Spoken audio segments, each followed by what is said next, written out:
예, 경북 경산의 윤두현입니다.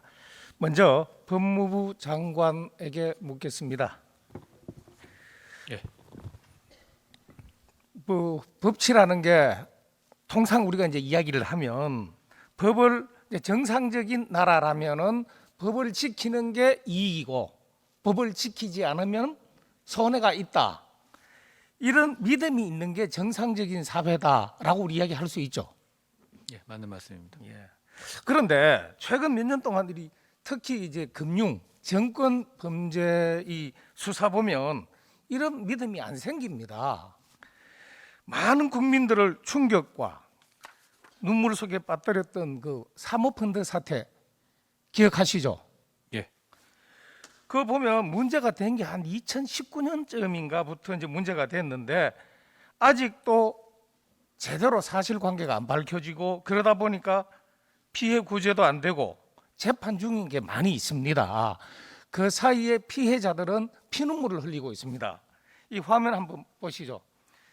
그때 이제 문제가 된 회사가 라임 옵티머스 디스커버리 이 회사인데 이 상계사에서 보면은 합계 1조 9,925 거의 2조 원에 가까운 아직 피해가 정리가 안 되고 이 손해 본 그래서 이 사람들이 TV나 신문에서 나와서 하소연도 하고 또 재판정에 가서 진짜 피 맺힌 절규를 하고 이런 상황입니다. 그 라임 경우가 1조 3천억, 옵티머스가 5천억, 디스커버리가 1,767억인데요. 이런 그 다수의 국민을 상대로 한 그 천문학적인 피해액 이걸 이제 기록한 정권 범죄가 일어났고 거기도 뭐 어떤 사건 같은 경우 보면은 뭐 어디랑 연결돼 있다, 뭐가 돼 있다 말도 많았습니다. 이렇게 되면 우리 사회가 불신에 빠지는 그래서 우리 사회가 공정하지 않구나 이거 자기들끼리 뭐가 있구나 이런 오해도 사고 우리 나라 자체가 이 단결되지 않고 흩어지는 그런 부작용도 있습니다. 그 전에 정권 범죄에 대한 이 수사는 나름 그 전문성을 가지고 있는 수사 기구가 있었죠. 예, 그렇습니다. 그 기구가 뭐죠? 금융증권범죄 합동수사단이 있었습니다. 그게 없어지면서 이 정권 이 관련 금융 관련 범죄가 제대로 통제가 안 된다 또는 아니면은 없어서 그런 범죄가 없어서 그 기구가 없어졌었나요? 서민 다중이 피해자인 금융증권 범죄에 대해서 연성으로 대처하겠다는 잘못된 메시지를 시장에 준 조치라고 생각합니다. 그게 어느 장관 때죠? 지난 정부에서 2020년 정도에 바뀐 것으로 알고 있습니다. 예, 제 기억이 맞으면 2020년 1월인가 추미애 장관 시절입니다. 정확합니다. 그런데 이게 왜 없앴는지 저희들 이해가 안 돼요. 저도 모르겠습니다. 이 정권범죄 합동 그 수사단 폐지가 이른바 말하는 이 나쁜 의도를 가진 이 뭐라고 표현을 해야 되나 나쁜 의도를 가진 금융국 관련 그 종사자에게 잘못된 시그널을 줬을 수가 있나요? 안 그러면 통상적인데 뭐 그런 조직은 있다 없다가 그러는데 마침 그게 때마침 이 사모펀드 사태가 생긴 거다. 어느 쪽으로 이해하는 게 합리적입니까? 의원님 말씀 올리면 어차피 그런 화이트칼라 범죄를 모두 다 적발할 수는 없습니다. 다만 국가가 그런 서민 대중이 피해를 입는 화이트칼라 범죄에 대해서 강력하게 대처할 거라는 메시지를 대중에게 주는 게 전 중요하다고 생각합니다. 그런데 특별한 이유 없이 그런 기구를 없애면 그 잠재적 범죄자들에게 범죄에 가담할 용기를 주는 것이라고 생각하고 그로 인한 폐해가 대단히 심각하다고 저는 생각합니다. 그렇기 때문에 제가 취임한 직후에 바로 금융증권 범죄 합동수사단을 부활시킨 겁니다. 뭐 부활한 거에 대해서는 제가 조금 이따 또 한번 물어보고요.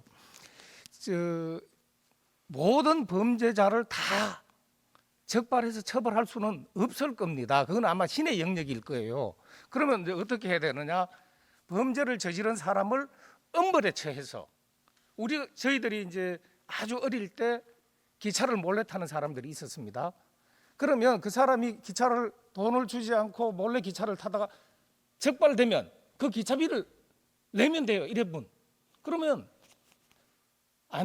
잡히면 본전이고 안 잡히면 이익입니다. 이런 게 아니라 법을 어기면 지금은 한 50배를 냅니다.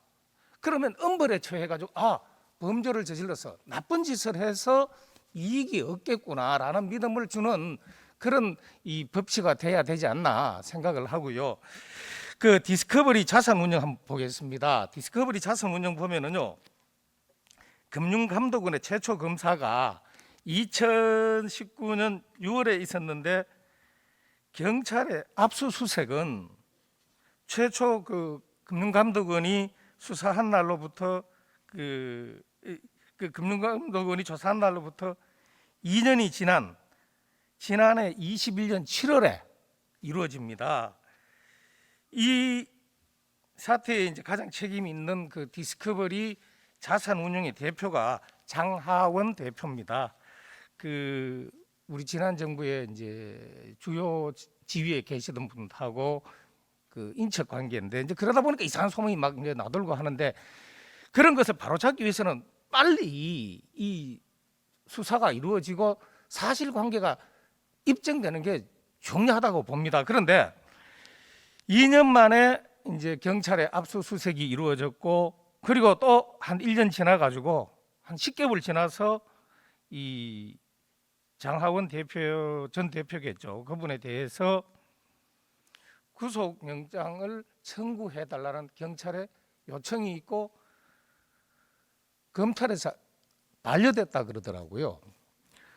물론 뭐 청구하면 무조건 다 구속영장이 발부되고 뭐 이렇게 된다고는 절대 생각하지 않습니다. 그러나 사건이 일어나고 그것이 조사가 이루어지고 그다음 1년의 과정이 시간적으로 어느 정도 연속성이 있게 느껴져야 사람들, 일반 국민들이 볼 때, 특히 피해자들이 볼 때는 합리적이구나, 공정하구나 이래 생각하지 3년 지나면 무슨 일이 일어났는지 어떻게 알겠습니까?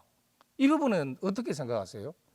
의원님, 제가 구체적 사건을 전제로 말씀드리는 건 좀 어렵습니다만 다만 이런 서민 다중 피해를 본 이런 범죄에 대해서는 서민 다중들이 호소할 곳이 없습니다. 이럴 때는 확실하게 책임자에게 끝까지 책임을 묻는 것이 국가의 존재 이유라고 생각합니다. 예, 이 금융이나 증권범죄 합동수사단이 아까 전 말씀한 다시 출발하게 되는데 아마 피해자들 중심으로 이게 되면은 뭔가 달라지겠구나라고 생각할 겁니다. 국민 기대에 맞춰서 뭐 없는 죄를 만들어라는 얘기는 절대 아니고요.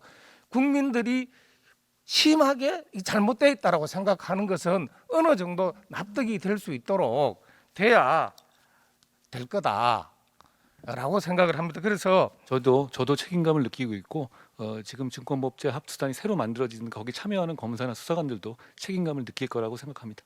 예, 특히 새롭게 이제 출발했는데 지금 또 언론 보도도 보면은 그 가상화폐 문제 이것이 1호 수사 대상이 될 거다 이런 이야기도 있습니다. 물론 법무부가 수사 당사자는 아니지만 그래도 알 수는 있을 것 같은데 지금 언론에 보도된 그 이야기는 사실 맞습니까? 그러니까 가상화폐 지금 문제되는 게 그 합동수사단의 첫 수사 대상이 될 거다라는 보도가 맞다고 보면 되나요? 의원님, 아까 말씀 올리는 것처럼 죄송합니다. 특정 사건을 전제로 말씀드릴 수는 없는 거고 일반론을 말씀드린다면 원래 수사는 예고하고 하는 것이 아니기 때문에요. 제가 특별히 여기 이 사안에 대해서 특정 사안을 전제로 해서 말씀드릴 부분은 없다는 걸 양해해 주시기 바랍니다. 예,